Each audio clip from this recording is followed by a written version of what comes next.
大家好，我是福来，今天和大家分享的作品西道无法焖牛排。首先准备1200克牛排，砍成块备用。如果嫌麻烦，在购买的时候可以叫摊主帮处理砍好，这骨头是很硬的，在操作的过程也要注意安全。牛排的烹饪方法有很多种，有焖的，有蒸的，有炸的，每种做法都能突出牛排的高大上。砍好了备用。香料有陈皮、香叶、桂皮、八角、草果、当归、姜片、葱、小茴香、花椒。辅料有土豆和番茄，把番茄切成块备用。下一步开始制作。锅中烧水，加入少许的白醋，能去除部分的骚味。冷水下入牛排，慢火煮5分钟，去除表面的浮沫。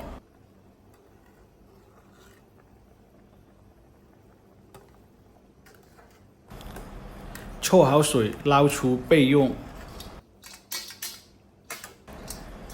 下一步开始处理料头，放入少许的花生油，先把姜葱爆香，再下入所有的香料炒出香味。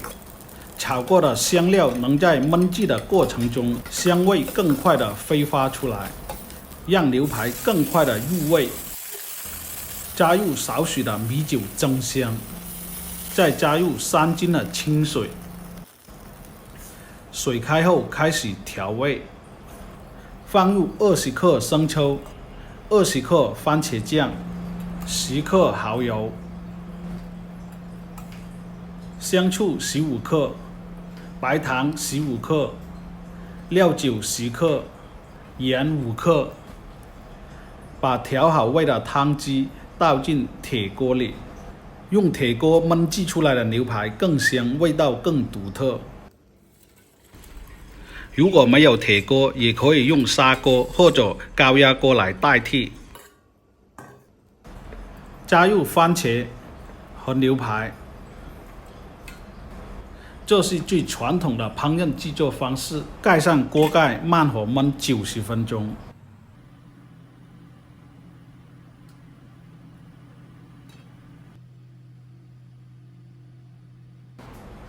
90分钟后，再加入土豆。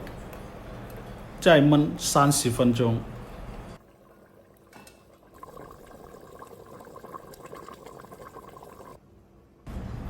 30分钟后，香味完全释放出来，汤汁也变得浓稠，肉质更加的酥软入味。